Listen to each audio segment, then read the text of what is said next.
नमस्कार, आप देख रहे हैं देवभूमि समाचार में आपके साथ प्रियंका मलिक हाजिर उत्तराखंड की तमाम छोटी बड़ी खबरें लेकर। खबरों का रुख करेंगे, लेकिन सबसे पहले एक नजर हेडलाइंस पर। उत्तराखंड मुख्यमंत्री के रूप में पुष्कर सिंह धामी के 3 साल पूरे। 3 साल के कार्यकाल में सीएम धामी ने लिए बड़े और कड़े फैसले, यूसीसी लाकर देश में बनाई नई पहचान। उपचुनाव के प्रचार में मोर्चा संभालेंगे अब बीजेपी के दिग्गज। मंगलौर सीट पर केंद्रीय मंत्री जयंत चौधरी गरमाएंगे माहौल, बीजेपी प्रत्याशी के समर्थन में करेंगे वोट अपील। राज्य में बढ़ते महिला अपराधों के खिलाफ महिला कांग्रेसियों का हल्ला बोल। कानून व्यवस्था पर उठाए सवाल, सरकार पर अपराधियों को संरक्षण देने का आरोप। उत्तराखंड में पहाड़ से मैदान तक बारिश का दौर जारी। भूस्खलन से कई सड़कें बंद, यातायात हो रहा प्रभावित, अलर्ट मोड पर प्रशासन।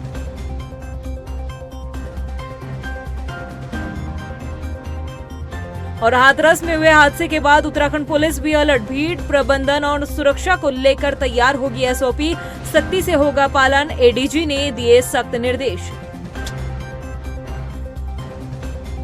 हेडलाइंस के बाद बुलेटिन में खबरें विस्तार से। उत्तराखंड के मुख्यमंत्री के रूप में पुष्कर सिंह धामी ने 3 साल का कार्यकाल पूरा कर लिया है। इन 3 सालों में न सिर्फ सीएम धामी ने उत्तराखंड की जनता का विश्वास जीता, बल्कि केंद्र नेतृत्व के बीच में भी अपनी मजबूत पकड़ बनाई है। यह रिपोर्ट देखिए।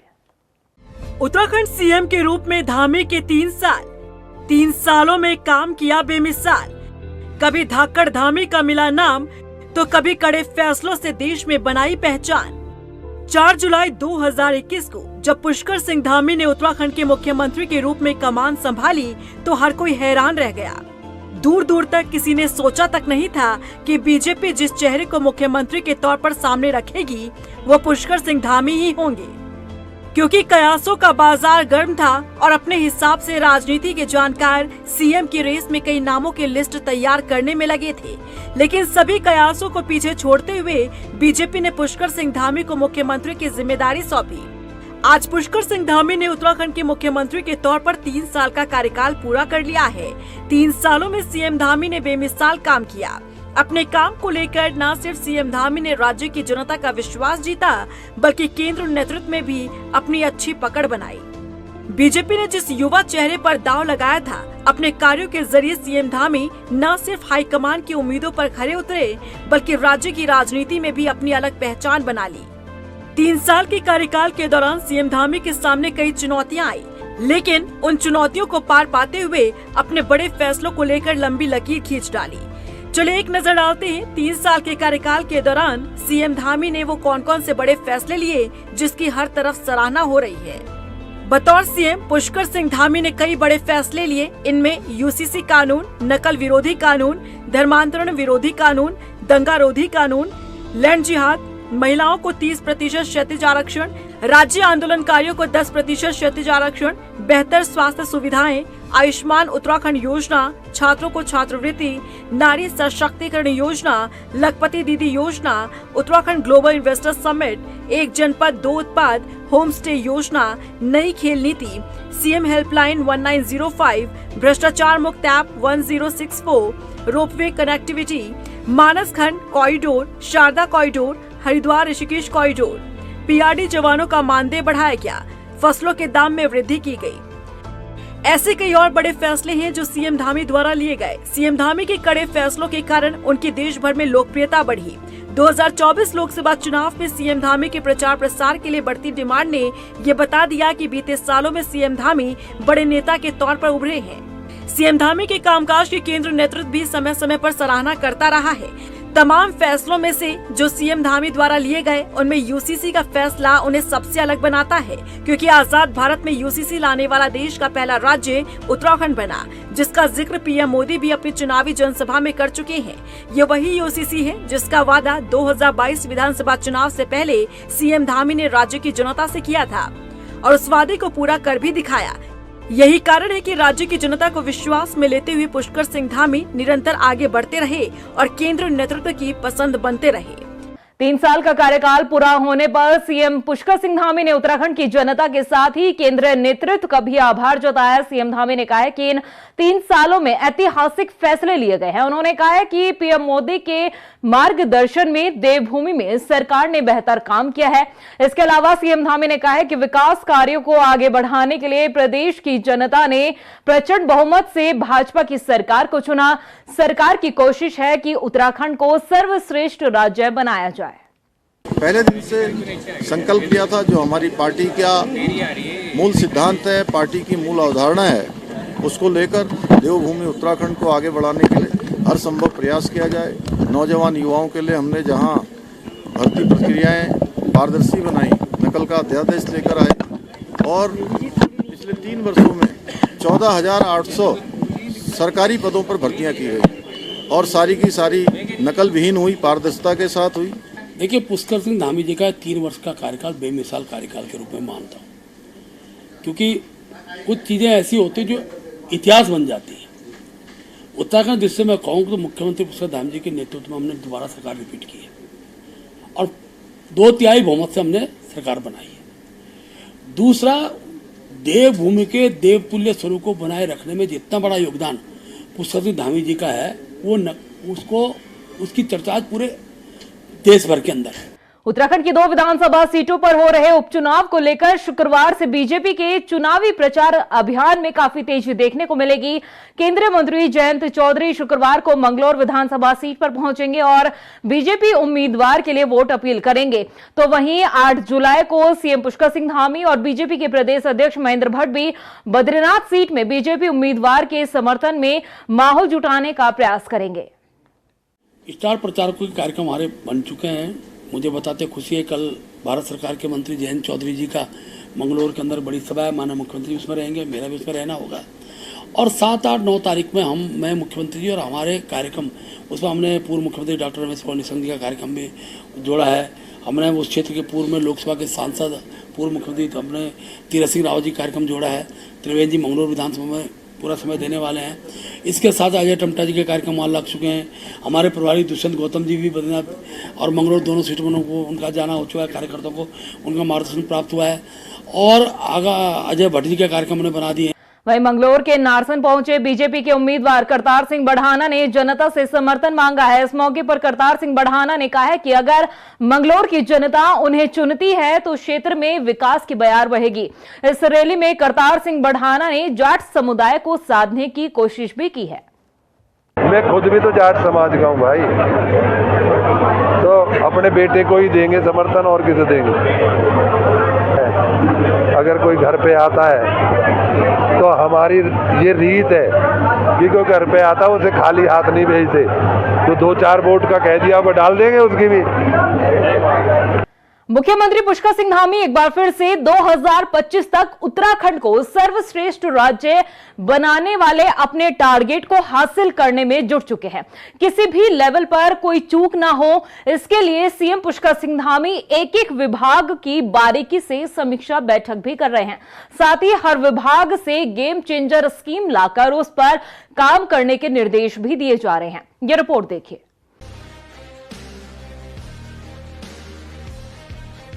प्रधानमंत्री नरेंद्र मोदी ने कहा था कि मौजूदा दशक उत्तराखंड का दशक होगा।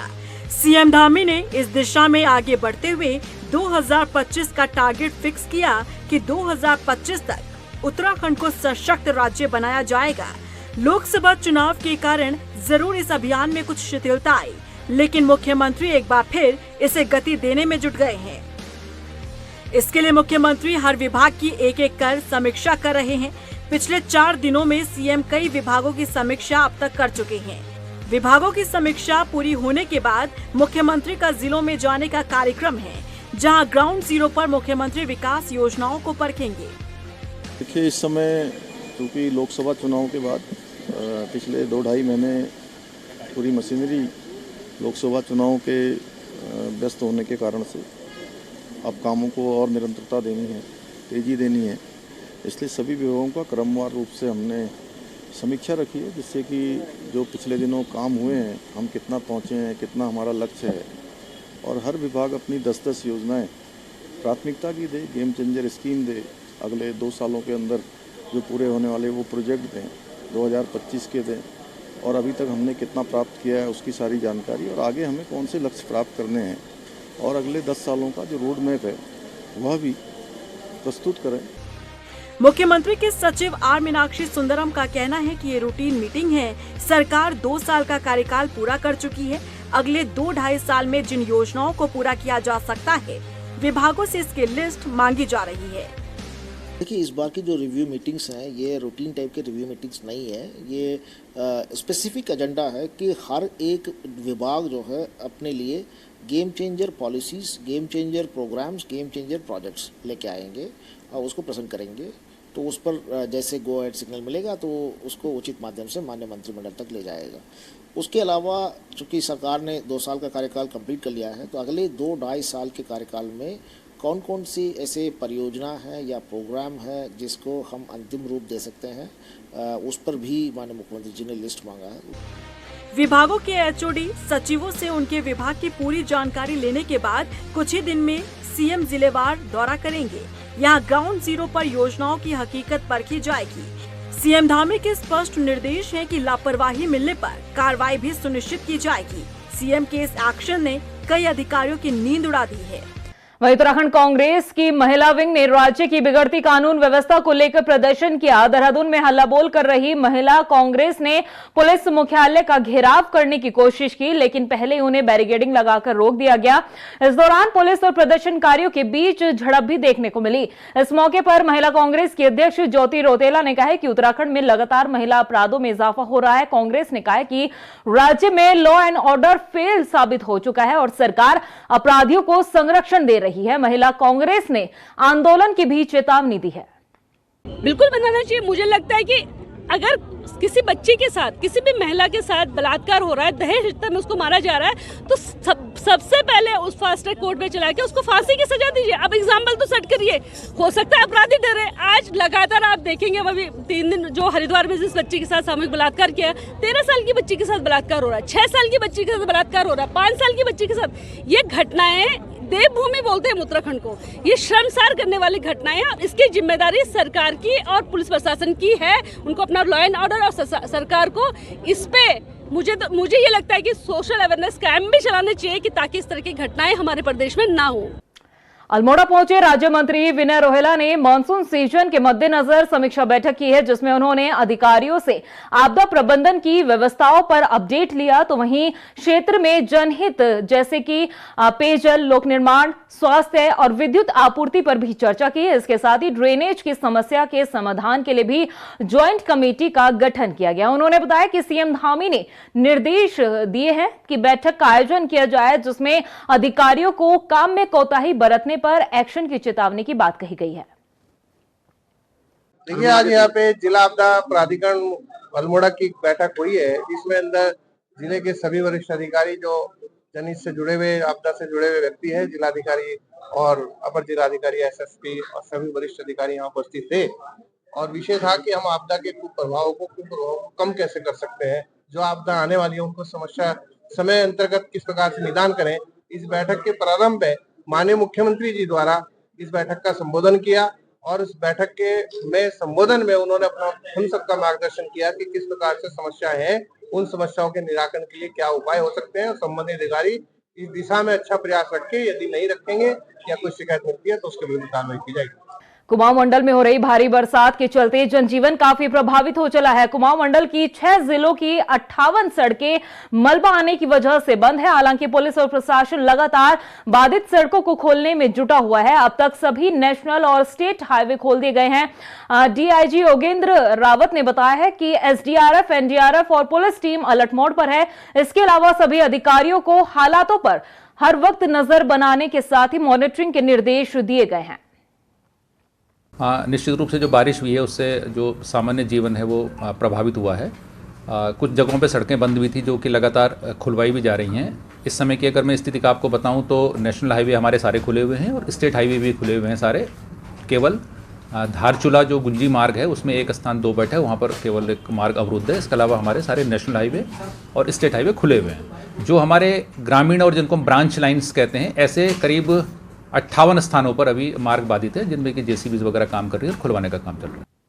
वहीं हल्द्वानी में हुई मूसलाधार बरसात से नुकसान का आंकलन किया जा रहा है। जिलाधिकारी वंदना सिंह ने प्रशासनिक टीम को आंकलन करने के निर्देश दिए हैं। जिले में लगातार हुई बारिश के बाद 18 सड़कें बंद है, जिसमें से 4 सड़कों को खोल दिया गया है, जबकि अन्य सड़कों को भी खोलने का काम चल रहा है। डीएम ने बताया कि आपदा सीजन में हमारी सभी टीम 24 घंटे अलर्ट मोड पर रखी गई है।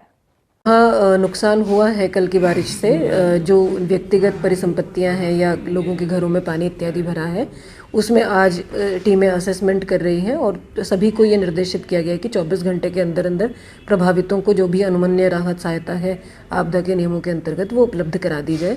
इसमें काफ़ी जगह पर चेक वितरण इत्यादि तहसील की टीमों ने शुरू भी कर दिए हैं। जो सड़कें बंद हुई हैं उसमें हमारे कल 18 रोड्स बंद हुए थे, तो उसमें 4 जो बड़े रोड्स हैं, मेजर रोड्स हैं और राज्य मार्ग हैं, उनको खोल दिया गया है। जो रूरल रोड्स हैं उन पर अभी मशीनें काम कर। उधर बद्रीनाथ ऋषिकेश नेशनल हाईवे 58 पर यातायात बाधित नजर आया। दरअसल यहां शिवपुरी से कोडलियाल के बीच आए मलबे की वजह से रास्ता बंद हो गया और इसके चलते नेशनल हाईवे की दोनों तरफ गाड़ियों की लंबी कतार लग गई। जाम की स्थिति बनी रही, जिस वजह से जाम में फंसी इन गाड़ियों में आपातकालीन सेवा 108 भी शामिल रही। वहीं जाम में फंसे यात्रियों को काफी परेशानियों का सामना भी करना पड़ा। यात्रियों ने अधिकारियों पर लापरवाही का आरोप लगाया। चालकों ने बताया कि नेशनल हाईवे पर जेसीबी तैनात नहीं थी। घंटों इंतजार के बाद मौके पर जेसीबी पहुंची है, जिसने रास्ता खोलने का काम शुरू किया। हम केदारनाथ जी के दर्शन के लिए गए थे और बद्रीनाथ जी के दर्शन से लिए गए थे, और बद्रीनाथ के दर्शन जी से निकले हुए हमको कम से कम इधर 4 से 5 घंटा हो गया है ट्रैफिक में अटके हुए हम, और इधर ट्रैफिक निकालने की कोई व्यवस्था है नहीं। थोड़ी देर पहले आए, उधर भी पहाड़ से पत्थर वत्थर गिरे हैं, तो हम ठीक है सबको कोऑपरेट भी कर रहे हैं, पर हम पब्लिक को भी कोऑपरेट करना चाहिए। हर किसी को धीरे धीरे पूरा निकालना चाहिए ट्रैफिक। उधर बरसात के चलते नदी नाले उफान पर है। ऐसे में लोगों को नदी नालों से दूर रहने की सलाह दी जा रही है। देहरादून में भी रिस्पना और बंदाल नदी के किनारे रह रहे लोगों को लगातार सतर्क रहने की सलाह दी जा रही है। इसके अलावा एहतियात के तौर पर लोगों को दूसरी जगह शिफ्ट करने की भी बात कही जा रही है। जो भी हमारे नदी क्षेत्र के पास या नालों के पास हैं, जो कि थोड़े से सेंसिटिव होते हैं, वहाँ पे हम लोग एक तो हमारे यहाँ से जो अनाउंसमेंट होता है वो किया जाता है, और साथ ही साथ सभी जगह पे प्रचार प्रसार भी किया जाता है कि जब भी अगर इस तरह का कोई अलर्ट हो, स्पेशली जब रेड अलर्ट होता है, तब अपनी जो है कोई सुरक्षित जगह पे चले जाएं। और हमारी टीम जो है तत्पर वहाँ पे लगी रहती है, पुलिस विभाग के द्वारा भी, और जो हमारी तहसील की टीम है वो भी कंटिन्यूसली इसको मॉनिटर करती है। वहीं पौड़ी के जोनासू टनल 8 से हैरान करने वाला एक मामला सामने आया। यहां आवश्यक सेवाओं का काम कर रहे 7 मजदूर टनल में 2 घंटे तक फंसे रहे। टनल के निर्माण में हो रही ब्लास्टिंग को लेकर विरोध कर रहे ग्रामीणों ने निर्माण कार्य को रुकवाया, जिस वजह से मजदूरों की शिफ्ट नहीं बदली। हालांकि जब इसकी भनक अधिकारियों को लगी तो मौके पर पहुंचे अधिकारियों ने फंसे मजदूरों को तत्काल रूप से बाहर निकाला।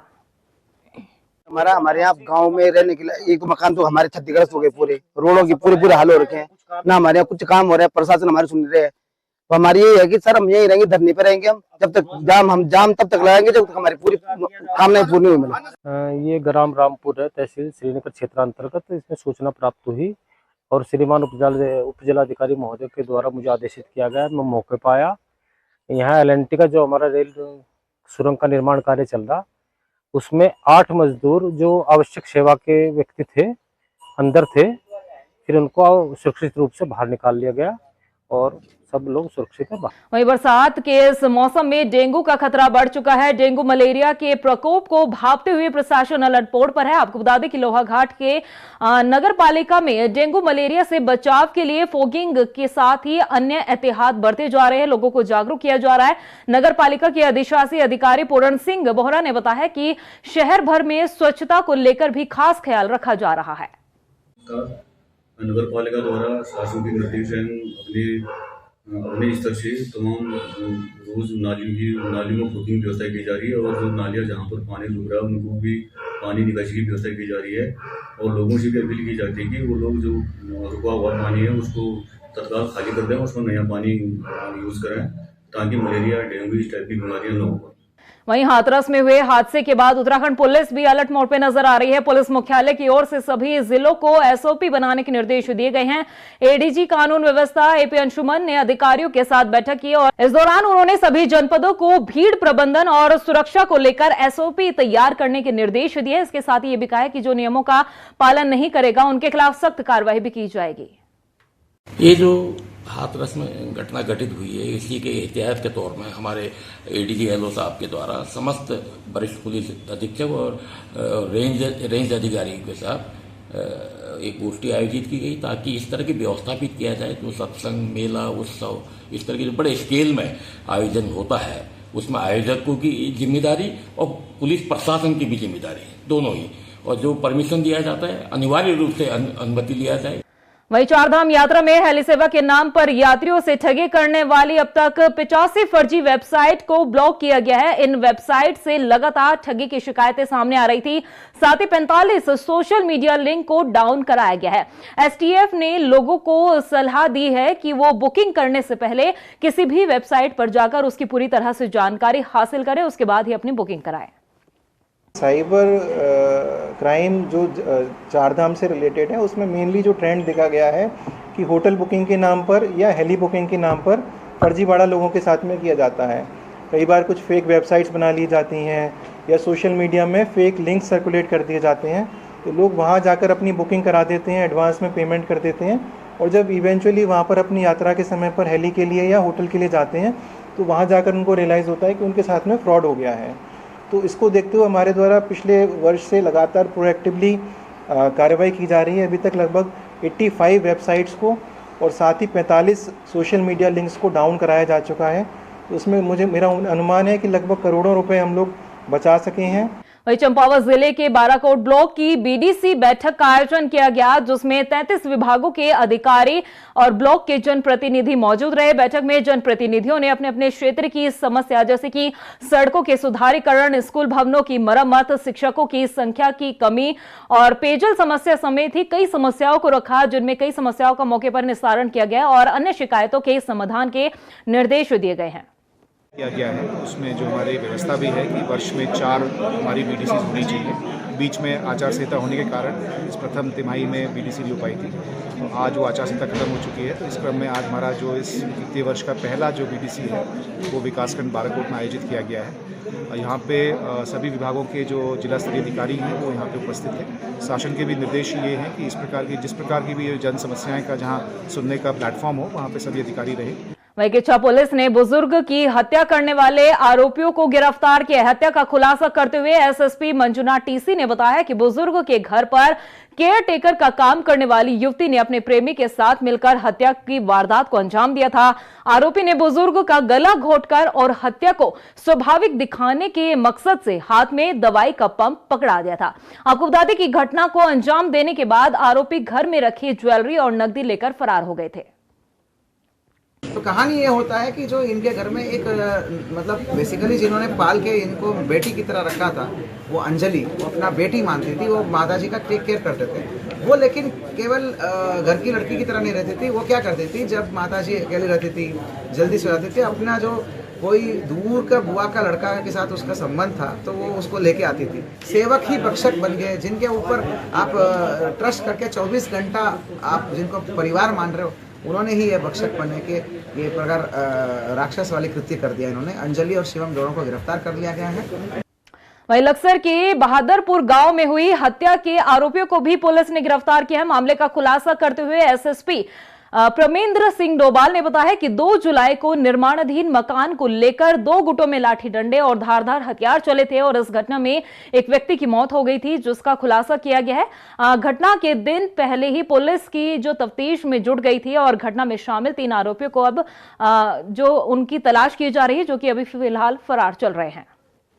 मौके पर पहुंचकर उस व्यक्ति की पहचान अशोक सैनी के रूप में हुई थी। पुलिस के द्वारा तत्काल मृतक की पत्नी की ओर से एफआईआर प्राप्त की गई है और तत्काल भारतीय न्याय संहिता की धारा 310(3) में इसका अभियोग पंजीकृत किया गया। तत्काल पुलिस के द्वारा अलग अलग टीमें गठित करके 5 नामजद अभियुक्तों के खिलाफ धरपकड़ के प्रयास किए गए, जिसमें 2 अभियुक्तों की अरेस्टिंग इसमें की जा चुकी है बाकी 3 अन्य अभियुक्त अभी फरार हैं, उनकी अरेस्टिंग के हम शीघ्र प्रयास भी कर रहे हैं। अब प्रदेश की खबरों में इतना ही, फिर हाजिर होंगे कुछ खास खबरों के साथ। तब तक के लिए मुझे दे इजाजत, नमस्कार। उत्तराखंड मुख्यमंत्री के रूप में पुष्कर सिंह धामी के 3 साल पूरे। 3 साल के कार्यकाल में सीएम धामी ने लिए बड़े और कड़े फैसले, यूसीसी लाकर देश में बनाई नई पहचान। उपचुनाव के प्रचार में मोर्चा संभालेंगे अब बीजेपी के दिग्गज। मंगलौर सीट पर केंद्रीय मंत्री जयंत चौधरी गरमाएंगे माहौल, बीजेपी प्रत्याशी के समर्थन में करेंगे वोट अपील। राज्य में बढ़ते महिला अपराधों के खिलाफ महिला कांग्रेसियों का हल्ला बोल, कानून व्यवस्था पर उठाए सवाल, सरकार पर अपराधियों को संरक्षण देने का आरोप। उत्तराखंड में पहाड़ से मैदान तक बारिश का दौर जारी, भूस्खलन से कई सड़कें बंद, यातायात हो रहा प्रभावित, अलर्ट मोड पर प्रशासन।